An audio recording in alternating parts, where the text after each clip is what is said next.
Alrighty everyone, welcome to the fourth Garfield comic ranking video. We're going to be doing the year of 1981 this time, and just as a reminder, in case you don't remember the criteria that I use, the F tier comics are the ones that I don't get or don't like.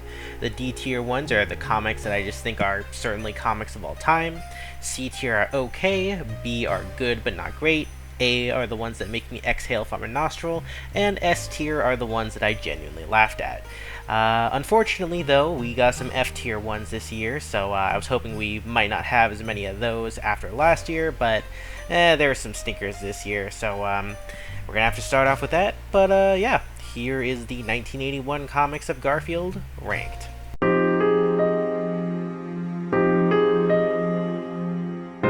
I presume the reason that Garfield beat up John here was both for calling him fat and for also being racist. How long did it take you to come up with that one, Jim Davis? Wasn't there a comic literally last year about how Irma wasn't really interested when John made like a pass at her? So like, why is that different here? Given the implications of Fluffy never being housebroken and presumably the Pound never housebreaking him either, I don't know if I'd be smiling here. Once again, the whole Natch-like punchline, I know I've seen it in a bunch of things, but I always feel like the context in which it's said changes, so I don't really understand this one, and I was too lazy to look it up, so F tier. So outside of this one comic strip, I have literally never heard of the Early Morning Stairs, so someone in the comments, if you've heard of it before this, let me know. But is it that fun, Garfield? Is it really that fun? I feel like this comic would have been way funnier if there was like a more obvious like monster movie name, but it's called Flipper Gets the Ick, which just triggers no response in me whatsoever. You know, I've heard this joke referenced a ton, and I've never understood what the origin is supposed to be, and then I looked it up for this video, and it sucks. It sucks so much that I'm not even gonna bother telling you because it's boring, and if you really want to know, just go look it up yourself. Given that Garfield was just repeating Guido and Fluffy's name, I really don't know what Guido's problem here is in this comic. So once again, I had to look up who Lizzie Borden was, but apparently she was some lady who lived mostly in the 1800s who was accused of murdering her dad and her stepmom with an axe, but she was acquitted, but people still treated her like she did it. And also, she died in 1927, and this is the 80s, so I don't know how old John's Aunt Gussie is supposed to be, but she gotta be pretty old to have been double dating with Lizzie Borden. So I had to look up the Naugahyde joke because that's something that I didn't understand, and it turns out that Naugahyde is a brand that makes essentially fake leather, and they started making an ad campaign about how the leather was taken from Naugahyde, but essentially the Naugas were an animal that just shed their skin so they could harvest it without actually hurting the animals. So Garfield, I think you don't understand the whole point of the ad campaign they made, where it was explicitly stated that no Naugas need to die to make the leash. And also I'm going to put the Nauga on screen so you can see what it looks like. So yeah, I mean, I didn't understand the joke, but yeah, Garfield clearly doesn't either.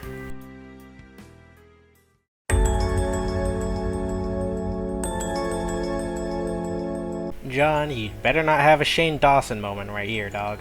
You know, John was just complimenting his tie, and you know, you can compliment the appearance of someone who's the same gender without being gay, so I don't know why this guy immediately seemed to think that John was gay. But I guess he's homophobic, so who cares? So if that's just a cat suit, then what exactly is Garfield? And I'm sure a lot of time of Jim Davis being at the artist board. Don't you worry, Garfield, you're not going anywhere for several decades. Because of those Cartoon Network commercials, I actually know who Shirley Temple is, even though I've never seen any of the movies she's in. But what I don't understand about this joke is the third panel and why Garfield starts biting his blanket. I mean, is it really that heavy, Garfield? Thanks for the words of encouragement, Garfield. Well, good for you, Garfield. Good for you. You know, Garfield, people tend to have a lot less respect of people who punch down compared to people who punch up, or even just punch at their same level. Hate to break it to you, Garfield, but the same is true of dogs, just in reverse. Springtime, am I right, fellas? Well, I guess that's pretty fair, Garfield. Well, say goodbye to Aunt Gussie, she won't be back. Well, he'll be back, Garfield. Maybe not the very next day, but the cat will be back. Garfield's asked for a lot more for Christmas, so I feel like this is a pretty reasonable one for John to be able to grant. I mean, that's basically the same thing, Garfield, so I don't know why you're making such a big deal over it. I mean, you're only 3 at this point, Garfield, so you're not that old.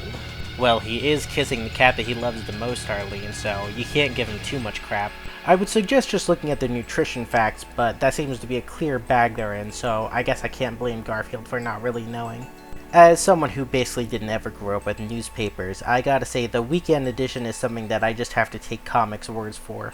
To be fair, a lot of people say they're gonna go on a diet right after Christmas and New Year's, so I guess Garfield should have expected this. Is this stage 4 or stage 5 of the diet? I honestly don't remember.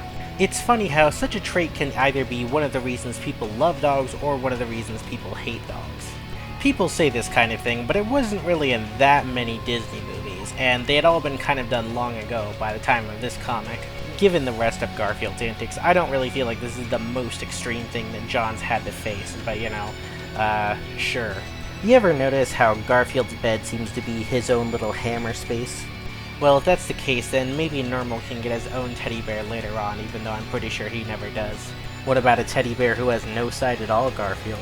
Has anyone ever actually seen the fire department come to rescue, like, a cat from a tree? Because I'm pretty sure I've only ever seen it in cartoons or comics and stuff like that, and I've never actually seen it happen in real life. The real question I have is why John was eating on top of a tablecloth that didn't cover his entire table. One of the very rare times where Garfield says he'll willingly chase mice. I suppose I'll have to take your word for it, Garfield, even though you never really react like this again, and also the grass does not appear to be high enough to be brushing against your belly here, so whatever. There's a series of comics near the end of November that show John's revenge in response to Garfield's antics here. The fact that this did not instantly kill Garfield is saying something about how resilient he is. I mean, there are other chores to do on the farm, Garfield. That's not the only one that exists. Yet some people still find solace in the rain, Garfield, so I think this one might just be you, and also a lot of other people in the world. I'm pretty sure this is the only reference in the entire comics to John's reading glasses that he never uses, apparently. While we've seen Garfield sing on top of the fence before, I don't believe we've actually seen him dance yet, so I guess the fact that he does dance in the future means he does eventually figure it out. Beware of the Uber Mouse.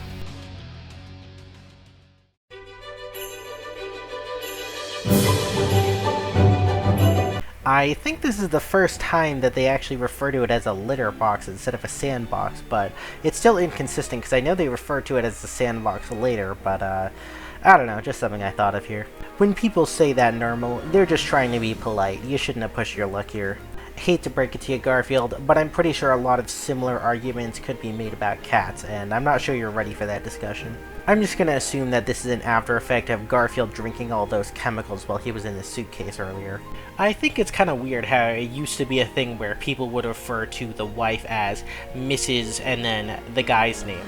Like, I understand the last name, like Mrs. Arbuckle or whatever, but why Mrs. John Arbuckle? Why was that ever a thing that people said? That kind of never made sense to me. I suppose Garfield's mood is influenced by the weather. You know, some days really are just like that, so I can't say I blame Garfield for wanting to go back to bed. There are some days where we all feel like that. This is basically the same comic as March 23rd. This is basically the same comic as January 19th. They sure are kooky, aren't they, John? Okay, to be completely fair to Garfield, those tree roots are really shallow, so I don't feel like that was entirely his fault. Some people just need their morning coffee, John. I believe the term we use nowadays is coffee addicts. So I guess that violence wasn't senseless for Garfield? Sure. Okay, Garfield, hold on. Hashtag not all teddy bears are like that. Sounds like Odie would make the perfect recruit for the US military, huh? I would let this one go, but also we've seen you do this before, Garfield, so I think you're just being a jerk.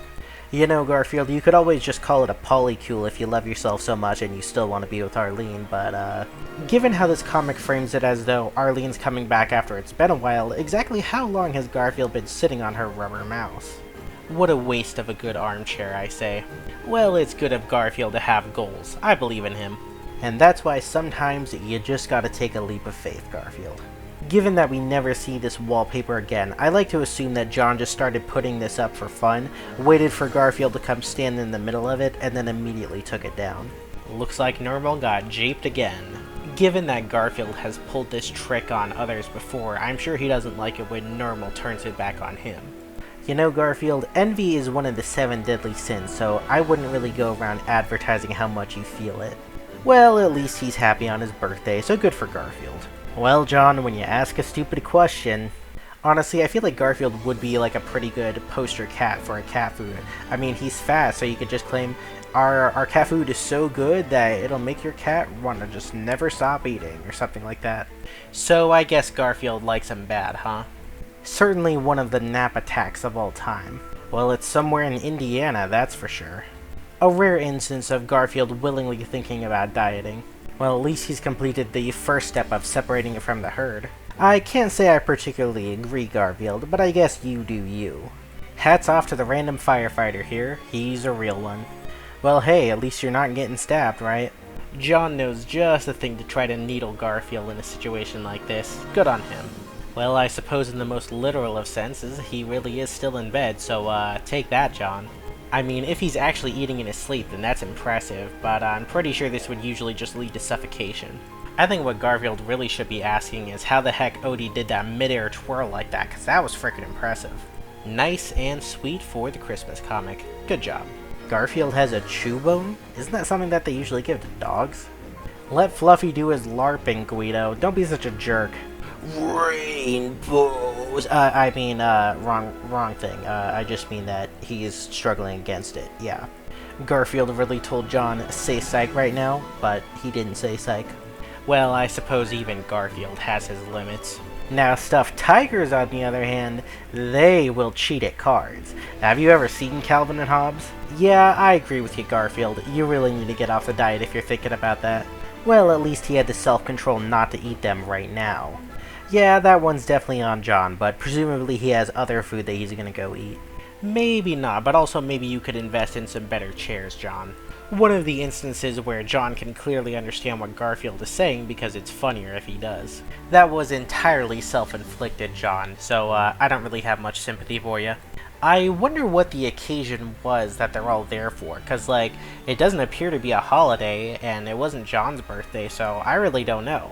I think it's impressive that John just has Liz here as a date, and also Lyman has a date that we don't know anything about, but, I mean, maybe they should have seen this one coming. Who waxes their table, and also doesn't tell their cat? What the heck, John? Well, I'm sure that's gonna change pretty soon, right, Garfield? Well, he is using it to scratch, John. You can't complain about that. Well, I'm glad that that had a pretty nice resolution. Probably best to just let that one go, John. Or maybe the random people that live in this house are just cheapskates who bought a bad screen door. And that's why you always clean your food before you eat it, but also I understand, Garfield. Given what we've seen in the future, Garfield clearly can stand on just 2 feet, and I guess this was just him starting to learn that.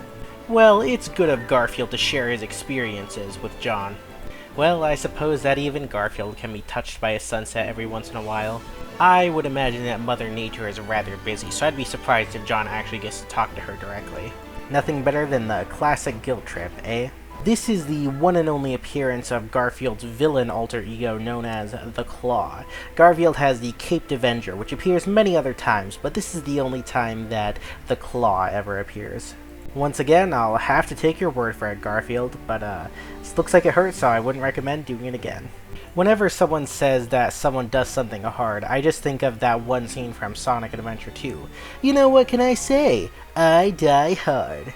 Well, they're not the worst pickup lines he could have used, so I guess credit where it's due. I see that Garfield eating rather light this morning.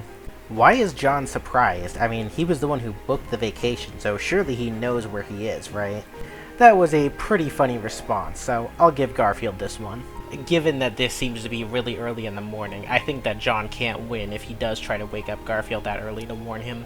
You know, John, I think Garfield was just trying to be a little empathetic toward you, so maybe you should cut him a bit of slack. I'm pretty sure you would know it's Tuesday then, if it's now Tuesday. Unfortunately, these games will go on for about another 20 years, but we get to see the occasional spark of hope for John. An art that only gets further refined in the next several decades of comics. I mean, it's better to go to Mexico than Spain, because that way you don't have to use Vosotros, am I right? Well, I decided to look it up, and apparently it takes approximately 50 minutes from sunset to moonrise, so it'll be a little bit of a wait, Garfield. Better call the boys at the yard for this one, John. It'll be a real head-scratcher. It is indeed yawn and crick time. He yawned, and he cricked. And also that appears to be about 5 a.m. Let's just say that Garfield is not necessarily the brightest bulb on the Christmas tree, especially early on. Garfield had better hope that's not a reference to Lawrence of Arabia. I don't care how many people put that on the greatest movies of all time list, it's boring. I mean, you could have chosen your second favorite tie, but I guess I get it, John. I mean, maybe she just has a really booked social calendar for the next 6 weekends, and she would have said yes if you asked her a 7th time, because she's free that 7th weekend. You never know, John. Given that John left out a burger, I'm pretty sure he knew that Garfield was going to be the one who came and ate it. My own personal dislike for mayonnaise balances out with the fact that Garfield uses an entire quart of it over a single leaf, so yeah, I guess this one's okay. I'm pretty sure you could still get yourself out of that situation, Garfield, and honestly, I still thought that was pretty impressive. Yeah, he's kinda right though, John. I'm with Garfield on this one. I do not enjoy camping. I think a lot of us wouldn't mind being able to do that, Garfield. My guess is that he waltzed with Arlene before stomping some flowers with her. Did you know that canonically Garfield is an avatar of God in his universe? Yeah, that's true. I'm 100% serious about that, so I guess that explains why Garfield can manipulate the sun like that. What exactly did Garfield hit, or is that just the effect of the wind? This actually proves that one theory that a bunch of people have about Garfield. There's like this one theory that like, well, Garfield doesn't have a job. Why does he hate Mondays? It's because he hates it because John goes back to work on Mondays and he doesn't get to spend time with him because he loves John. This comic, this is proof. He says he's a social chameleon. He misses John. Proof. Okay, now that was just mean. How did they drop a piano on Garfield in the middle of a field? I wonder if this is worse or better than when you get actually directly stuck in the window blind. Unfortunately for Garfield, the Fang is far more dangerous than Fang the Sniper, who he probably could have beaten easily in a fight.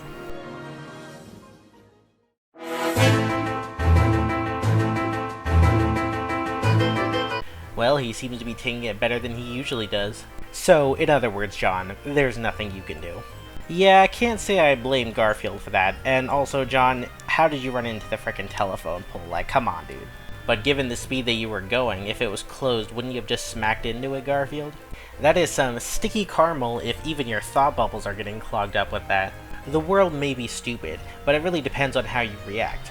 Are you gonna laugh, or are you gonna be depressed? And my friends, that is the danger of intertwining your tail.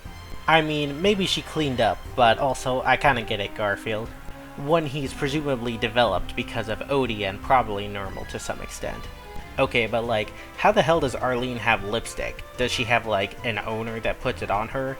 Also, like, who is she? We never really know if Arlene is a house cat or an alley cat, but it's kind of presumed that she's a house cat given some of the things she says, but why does she have lipstick? Like, seriously, what the heck? Yeah, I'm sure you really need to get away from it all, huh, Garfield? You gotta be faster than Garfield when he's on a nap attack, John. Should've learned that. I'm not sure I could call that improving, Garfield. More like getting worse. I assume Liz's next response would have been the sexism, but you know, Jim Davis just couldn't fit it into the 3-panel comic. Although Liz remains unamused, I think John might have a point. Well, this was the very first time we saw John have a successful date with Liz. It showed that clearly the two of them could work together. John just has to not be a jerk about it. And of course, they'd eventually end up together really far down the line, but even back then, we knew it could happen. Damn, that is a magically powerful sunbeam, if it even got John. Okay, but like, why did the guy throw the giant dictionary at him? He didn't even say anything after he threatened him with that, so like, what? Sometimes a little security in your life is really all you need to be happy, I suppose.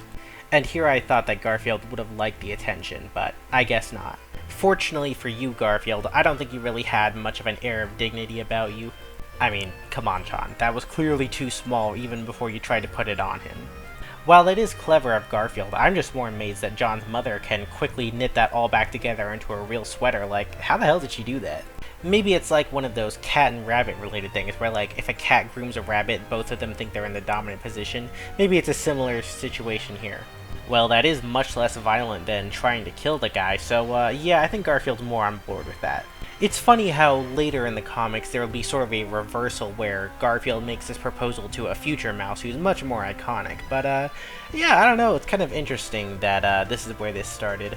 Even at the most exclusive resorts or the fanciest restaurants, you'd struggle to find a hamburger worth $23.50 in 2025, so how the hell were they getting away with this back in 1981? Like I said before, you got super stretchy ears, people are gonna take advantage of it. Honestly, that's totally fair. I don't think I'd be cool with it in that scenario either. Well, you know, Garfield's just trying to be loving in response, so I think that's sweet. How the hell do you stare down a flower? That's the most impressive part of this comic. They may have a lot of iron in them, but they're typically not recommended for your daily dosage. Oh, but he did, John. Oh, but he did. Pranked again, John. I think you should have seen that coming, although, why are you mixing milk into that? Like, why does it look like it turns from cereal into, like, cat food, or do I just not know how cat food works? Says the Forks family, I'm assuming. I can't imagine what else John would be talking about. John really thought he was cooking with that one, and honestly, I think he was. That was really funny. Okay, but how the hell did that pizza stretch that much when Garfield got under it? Okay, first of all, that waiter's neck is really weirdly drawn. Secondly, I guess this is a pet-friendly restaurant since he doesn't care that John's ordering for his cat. And thirdly, you think John would have just known by now to order the whole thing, but whatever. I suppose there's some truth to that, but eventually you're gonna run out of, calories. You still have it implying that Garfield ever looked like that? Sure. Honestly, I have no idea what proverb John was referring to, so I think Garfield might have hit this one right on the head. Well, that's one hell of a wake-up call for John. Yeah, you're gonna have to come up with a better one than that one, John. Yeah, I think John's gonna need to be a little bit stricter on Garfield for this one. I'm pretty sure most cats don't have a salt lick, so why the heck does Garfield have one? What's interesting is that Garfield also seems annoyed, which implies that he was in fact not the one who did it. So if it wasn't Garfield who did it, then did Lyman do that? It may have been a great night's sleep, but it wasn't a perfect night's sleep, and that's why he had to go back to bed. Yeah, I would sure hope that airline pilots don't get to nap everywhere. I wonder if this mouse has like an agent that gets in these gigs. Like, how does that work? Who knows, maybe you could train the dogs to do it, Garfield. Okay, Garfield, but you gotta give John a little bit of leeway. I mean, you don't hunt mice, you never bring him that, so how is he supposed to know that if you never bring him anything like that? Also, did Garfield rob that store, or did he just get it for free? Well, maybe stupidity and evilness just give off very similar vibes, and Garfield's just a little inexperienced. I guess John's trying to practice for his future family one day. What exactly did Garfield bounce off of? Was there just a trampoline right below him or something? Once again, a very impressive display by Garfield here, but John, you're crazy if you think leashes are the greatest thing since sliced bread. And also, in the 1980s, they were not a new invention. Those have been around since, I'm pretty sure, long before sliced bread. What are you on about, dude? Trolling for dogs? How's he gonna troll them?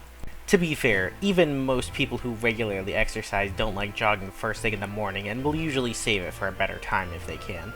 I mean, if he can't read it, then why does Garfield like it? Does he just like the idea of appearing sophisticated? You know what? Fair point, Garfield. I can understand that.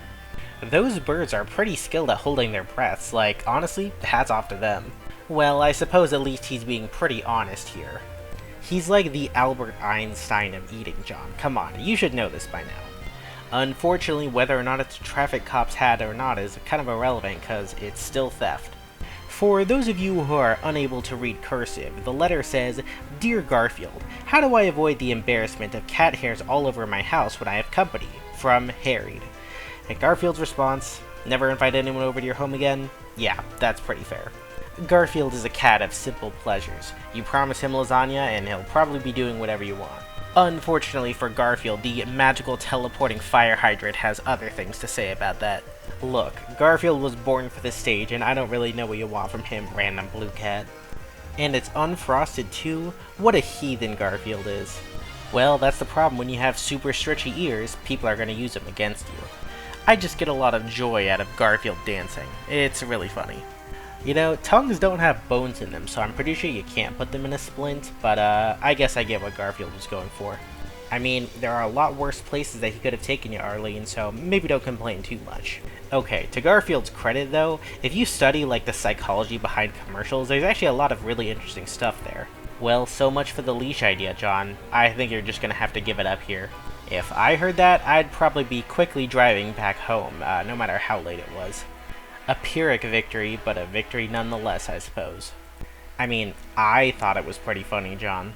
So I decided to look up how the call of the lesser bittern sounds, and it's more like a whoa, whoa, whoa sound than a waka waka. So Jim Davis, I'm on to you. You're not a real person who likes birds. Well, variety comes in small steps, I suppose, so good on Garfield.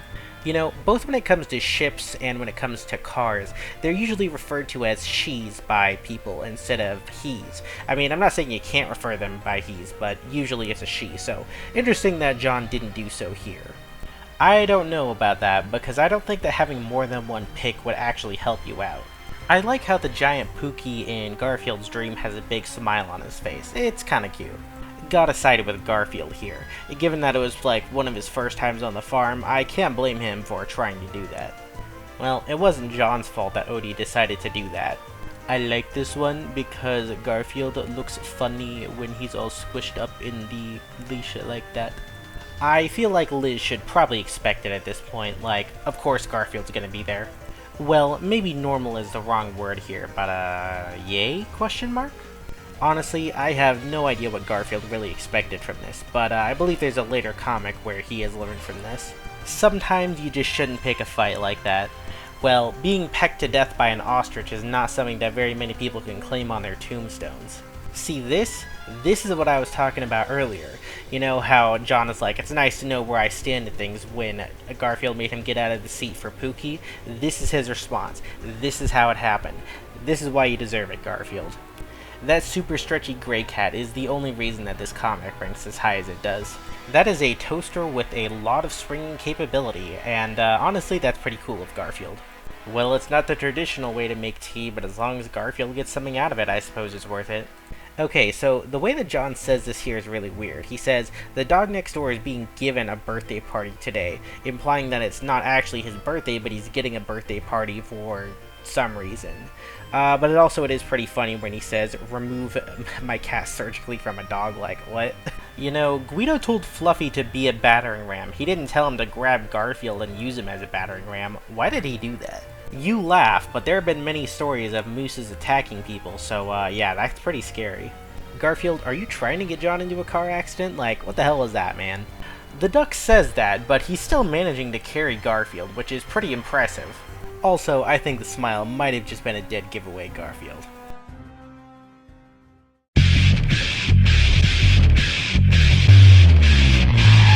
Yeah, I think that's a pretty good sign that he just really wants to visit Liz. Unfortunately, there's a lot of gut to suck in, and sometimes you just have too much. I just like the funny windswept Garfield look. I think it's funny. Okay, Garfield, but you gotta give it to John, that was a pretty good one. Well, normal is a very relative term, especially when it comes to Garfield, I think. Apparently, normal is as bouncy as a basketball or something. That's crazy. I guess you could say that the anticipation was killing him, Garfield. You know, I think Arlene would have figured this out already, given how Garfield has already shown to love himself more, but I guess it'll take a few more times for her to figure it out. Wow, jealous much, Arlene? I mean, Garfield has canonically won a cat show. Have you won a cat show? Unfortunately, you failed to follow the law of comics and understand Garfield when he needed it for the sake of the direction, so because of that, you had to end up as the punchline. Now this is one of those epic jokes, if you know what I mean. Well, I think both Garfield and the mouse deserve a "you tried" sticker. And that's why you don't believe everything you hear, kids. You know what? I'm with John here. I think that was definitely worth it. I guess it just goes to show that even back in 1981, people thought kumquats were a funny name. Whoa there, looks like the facade just cracked there for a second.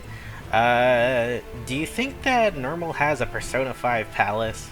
The two baseline rules with Garfield are never mess with his eats and never mess with his sleeps. Sometimes Normal just likes to stick it where it hurts. Also, probably the demonic blood rituals help too, but you know, I'm sure that's not that big of a factor.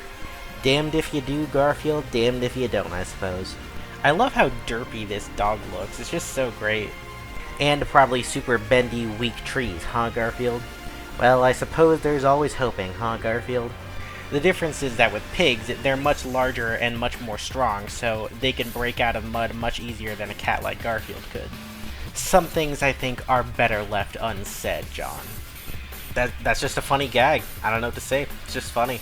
So if you were wondering why the floral print chair never shows up again, yeah, it's because Garfield sneezed all the floral print off, so now it just returned to the iconic blue and purple armchair that John usually has. Or, you know, maybe just some old people live in the house that you're hanging on the screen door of Garfield. And this is how Garfield learned about twist caps. Well, unfortunately, Garfield, I know the lore, and I know what happens in your 9th life, and you don't become a dog catcher, sorry to say. You say that now, John, but like I said before, he'll figure it out eventually. Come on, John, you just had to tell Garfield what every physics textbook tells their students and ignore air resistance. I won't lie, that looks really cool, and I would try it if I could, but you know, fingernails are not really good for this. The only reason this comic is up this high is because when Garfield said Claus Anonymous, I immediately thought of Peridot from Steven Universe, and that brought me dopamine. Youch, Garfield, too soon, man. Hashtag too soon. You know, John's house is usually portrayed as a single-story home, so how exactly did that happen? Oh, John, you never do learn, do you? Sorry, Garfield, but you're not getting out of this one. You've been caught red-handed. Oh, static electricity, she is but a cruel mistress, Garfield. Mission failed successfully, I suppose. You know, the doc's onto something. That may be a breakdown, but it sure as hell ain't nervous. Cats have built-in anti-gravity devices, so yeah, that's pretty cool. If there's ever a neighborhood that I encounter where kids are having a fire hydrant eating contest, I am getting the hell out of there. Garfield was truly born for the stage, and his stage is the fence. That's the magic of being a cartoon cat and not a super realistic cat. You get thumbs. I think that was just some bad luck, Garfield, getting hit by that low-hanging branch that just happened to be there. You know, John was kind of being a creep, but I gotta give props to Garfield for being a pretty good wingman for him. Well, if it works, and unfortunately it's at Normal's expense. Huh. Well, at least it's not raining, am I right, Garfield? POV, you are Garfield. I don't know, it's just pretty creative, and I like the art that Jim Davis does for this. Breakfast in bed is really fun until you have to clean all of the crumbs out. Trust me, sometimes it's just not fun to do that part. Okay, well, I also would prefer a steak to bacon and eggs. Like, bacon and eggs is still pretty good, so I don't know why Garfield was complaining. God forbid a cat have hobbies, am I right, guys? Never leave your food unattended around Garfield, John. That was a rookie mistake, dog. You know, John, when you're so lazy that you won't even bother to open your cat's cat food can, I think you kinda deserve this. The reason why this one is so much funnier than the other two bed-related Monday comics from earlier in the list is just because that third frame where he just looks really funny. That's it. Like I said, sometimes a comic is ranked highly just because I love the way it's drawn, and Garfield looks silly here, so it is what it is. So, it's already shown up quite a few times previously on the list, but March 29th is the first appearance of the Garfield header, which has the name of the comic strip, and then you see Garfield with a bunch of stars around him, and then right to the right you see the bumper shot of Lyman, Odie, Garfield, and John. And, this is how it'll remain for quite a few years, but eventually they'll start doing, like, unique Garfield headers, which you'll see as the years goes on, but for quite a few years we're just gonna have this generic Garfield header and this generic bumper image, which it was there as, like I said, just a bumper, and it was sometimes in certain magazines and sometimes wasn't, because some magazines had to have, like, an extra panel right next to it, so Jim Davis created that as the bumper panel for magazines that required it, and it was just cut out of the ones that didn't. But yeah, that's the first official appearance, March 29th, 1981, the very first time the Garfield bumper appears, and yeah, this is a pretty funny comic too, but interesting bit of history too. I love when Liz gets to do a bit of trolling to John. He deserves it sometimes. Or you could just call it falling with style, Garfield, although, I'll be honest, there was not much style to that. The phrase withdrawal is just really funny to me. I love that. I mean, when you have jaws as strong as that, Garfield, like, just how? How does this even happen? I appreciate that Liz is savage, you know, that's why she's cool. I've definitely seen bigger birds, but I guess Garfield did say that he's seen, so, you know, living in the suburbs of Indiana, he probably didn't see too many big birds. I just love the 1, 2, 3 punch. Oh poo! Oh goody! Oh poo! Like, Also, why did the City Pound have just that net out there? Like, first of all, how did they have a net resilient enough to catch Garfield safely at terminal velocity? Secondly, were they just like looking up in the sky and be like, hey Dave, there's a cat falling out of the sky, get your net ready? Like, what? How did this happen? That'll teach you not to install a pet door in your front door, John. Well, it was a more generous offer than usual, but honestly, I don't really think that would have been a good diet anyway. This exact same joke gets made later on, which makes me wonder, does John actually have like several hundred miles worth of extension cord? How elastic must Odie's nose be to keep going like that all that time? First, I'm gonna pop this kid's balloon, and then I'm gonna run some errands. The upstairs bathroom is almost out of hand soap. I suppose Garfield is one of those method actors who really needs to get into the mindset of who he's playing. Garfield, the one-man band, ready to perform. I love the chair just collapsing in on itself because of Garfield's weight, like he's the center of a black hole or something. You know, Garfield was kind of spitting here. People really just want consistency, huh? I wonder what song it is that they're singing that has that one specific note. Like, obviously those are just like one note, but I wonder what part of song it was. R.I.P. Garfield, he was eaten by the ginormous purple bear in the woods. Look, Guido, Garfield, you know, he was born for this stage. It's his first prison scene, so give him some credit. He's doing his best for the drama. I've said it before and I'll say it again, Garfield was meant for the stage. He is a born diva. I like to think that Pig knows exactly what Garfield is, but he's just trying to troll him. It would be pretty lame, but at the same time it would also be pretty unique if that's what you care about. I just love ostrich neck Garfield with a super stretch neck. It's funny looking. Yeah, you know, I gotta be with Garfield on this one. When you find sharks circling in your water bowl, it's probably not gonna be a good day. Honestly, I'm with Garfield. Like, Mary was keeping it real, so I think John should have gone out with her. She seems funny. I always love when Jim Davis draws a bunch of cats in one scene, because he tries to make them all a little bit different because they're all there together. And I don't know, it just tickles me, and I love it.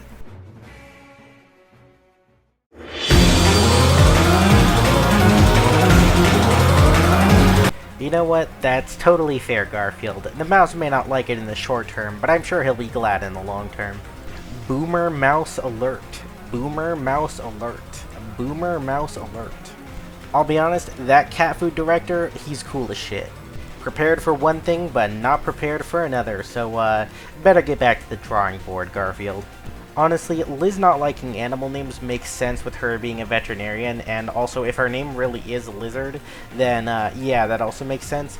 But it's extra funny that John responds with rats. Like, oh, the irony. I just love how one of the first things that Garfield thinks of is that the mouse could be a deacon in the Little Mouse Church. But if that's the case, does that imply the existence of Mouse Jesus? Also, John, I don't think you're going to be making it home. I think you're about to get your lights knocked out by that guy. Front-facing Odie is kind of cursed, but the fact that Garfield just pulls his ear and no reaction whatsoever, I just love it. Yeah, it's called Everybody Online Who's Taken like one psychology course and now pretends to be an expert in diagnosing their friends. It may not be super obvious yet, but in the future, Garfield, you'll understand. Is Garfield talking to me?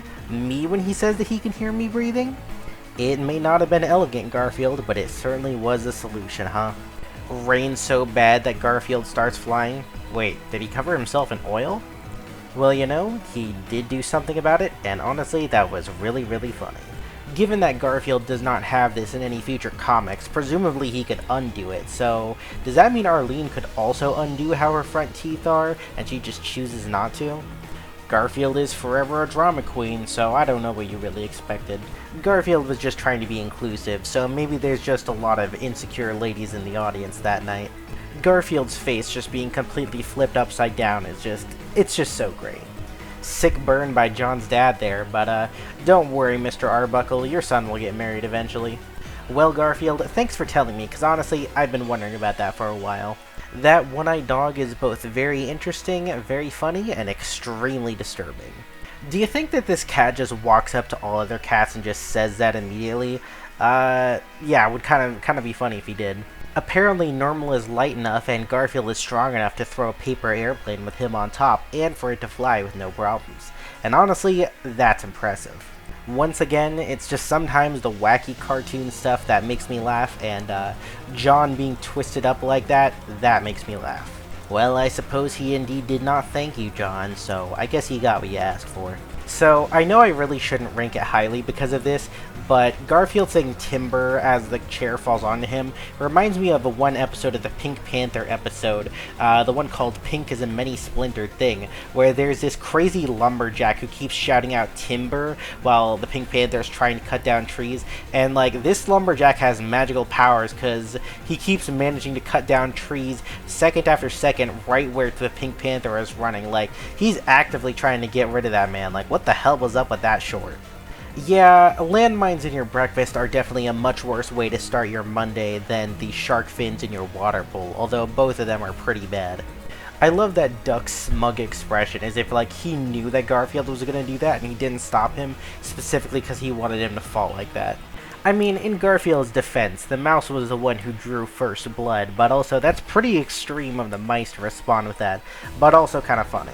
In case you were wondering, Apteryx is the genus of birds that contains the 5 species of kiwi birds known to exist. I like to think that that just came to Garfield's head, and the reason he's just standing there confused in the third is both wondering how a native Australian bird is in his Indiana suburbs, and also how the hell he knew what the genus was called. Oh look, what a completely normal Garfield comic, and... wait a second. Yellow and pink? Over the eyes of a cat, and Garfield is like a friend to Johnny. Toby Fox, how did you get away with this shit 10 years before you were even born, dog? What the hell? So, while 1981 might not have been quite as good as 1980 in terms of Garfield comics, I still think it was pretty good. You know, we got the start of the Sunday banner art for the Garfield comics on Sundays, and, you know, we got to see John and Liz have their first good date together, you know? More will come in the future, but it was nice to see that early on they still had some chemistry with each other, so yeah, I really like that.